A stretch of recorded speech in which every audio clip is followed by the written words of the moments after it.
लिए तैयार करना था। हुआ भी यही वजह है कि आज सेमीकंडक्टर के स्टॉक सिर्फ एक साल में 200% से अधिक का रिटर्न बनाकर दे रहे हैं। मैंने सोचा जब सरकार इतना ध्यान दे रही है, बड़े निवेशक पैसा लगाकर इसमें रिटर्न बना रहे हैं, तो क्यों ना अपने दोस्तों को भी एक स्टॉक की एनालिसिस बताई जाए। पता है, एनालिसिस के अलावा आज हम एक ऐसी रापचिक टेक्निक सीखने वाले हैं जो आपका 90% स्टॉक सिलेक्शन का काम आसान कर देगी। ये जो होता है ना, आप पूछते रहते हैं कि सर किस स्टॉक में पैसा लगाएं बताइए, कम से कम आपने किस में पैसा लगाया यही तो बता दीजिए। मेरा छोड़िए, आज हम आपको इंडिया और वर्ल्ड के बेस्ट निवेशक किन स्टॉक में पैसा लगा रहे हैं और उनका परफॉर्मेंस कैसा है, इसका पूरा डिटेल एक क्लिक में कैसे मिलेगा यह सिखाने वाले हैं। वीडियो आखिरी तक देखिएगा। शुरुआत कंपनी के एनालिसिस करते हैं। कंपनी का नाम SPEL सेमीकंडक्टर लिमिटेड है। यह एक अमेरिकी कंपनी है जो SPEL अमेरिका इंक की सब्सिडियरी है जो 1984 में शुरू की गई थी। जैसा कि नाम से ही क्लियर हो रहा है, कंपनी का काम सेमीकंडक्टर इंडस्ट्री से जुड़ा है।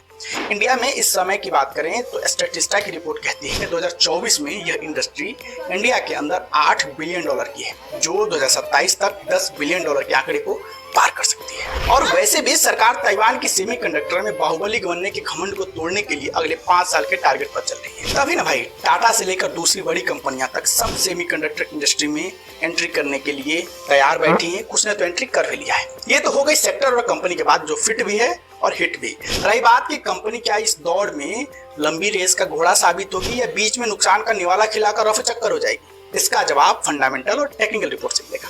फंडामेंटल की बात करें तो इसमें सबसे पहला निगेटिव पॉइंट जो है वो इसका पी रेशियो है। ये देखिए, कंपनी का पी रेशियो 300 प्लस है जबकि इंडस्ट्री का 85 है, जो कि कम होना चाहिए। मार्केट कैप तो 700 करोड़ से भी कम है। यही हाल इसके आरओ यानी रिटर्न ऑफ इक्विटी का है जो 12% से अधिक होना चाहिए, यहाँ कम है।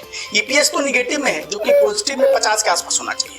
कंपनी डिविडेंड भी नहीं देती है। बस यहाँ एक पॉजिटिव पॉइंट है और वो है कि कंपनी का कर्ज ऑलमोस्ट जीरो है। रही बात कंपनी के प्रॉफिट रिपोर्ट की तो ये देखिए, ये भी निगेटिव में नजर आ रहा है, यानी कंपनी पॉजिटिव में अभी ग्रोथ नहीं कर रही है। लेकिन यहाँ एक अच्छी बात यह है कि 2022 की तुलना में 23 में कंपनी का प्रॉफिट निगेटिव में थोड़ा कम हुआ है। चलिए अब फटाक से एक नजर टेक्निकल पार्ट पर डाल लेते हैं, क्योंकि कई बार फंडामेंटल कमजोर होने के बाद भी टेक्निकल पार्ट काम बना देता है। यहाँ जब आप देखेंगे तो अप ट्रेंड को फॉलो करता हुआ इसका टेक्निकल चार्ट नजर आएगा, जो बताता है कि इसमें आगे तेजी की संभावना है। यानी उस घर की नींव कमजोर है तो आगे कितने मंजिल तक ये फ्लोर सही सलामत रहेगा इसकी कोई गारंटी नहीं है। फिर भी आप निवेश से पहले मार्केट एक्सपर्ट से जरूर सलाह लीजिए। चलिए अब हमेशा की तरह कुछ नया सीखते हैं। सबसे पहले आपको सर्च बार ओपन करना है, उसके बाद वैल्यू रिसर्च ऑनलाइन टाइप कर देना है, फिर इस पहली लिंक पर क्लिक करके वेबसाइट पर एंट्री ले लेनी है। उसके बाद आपके सामने एक इंटरफेस दिखेगा, उसमें नीचे की तरफ एकदम सेंटर में स्टॉक ऑप्शन मिलेगा, जिस पर क्लिक कर देना है। फिर आप देखेंगे कि आपको हल्का सा राइट स्वाइप करने पर बेस्ट पिक्स बाय गुरुज का ऑप्शन मिलेगा। जैसे ही आप इस पर क्लिक करेंगे तो आपको बेन ग्राहम से लेकर जोल ग्रीनब्लेट और जॉन नेफ और पीटर लिंच जैसे दिग्गज निवेशकों की पोर्टफोलियो मिल जाएगी कि उन्होंने किन स्टॉक में निवेश कर रखा है। आप जाकर उसका सारा डिटेल देख सकते हैं कि उसका परफॉर्मेंस कितना है, उसने पिछले साल कितना रिटर्न दिया है, उसका 52 वीक हाई लो कितना है, और आप अपने हिसाब से अपने पोर्टफोलियो के भी अगर आपको सही लगता है तो यहाँ से स्टॉक सेलेक्ट कर सकते हैं। और ऐसे ही दूसरे हैक के लिए आप हमारे साथ जुड़े रहिए।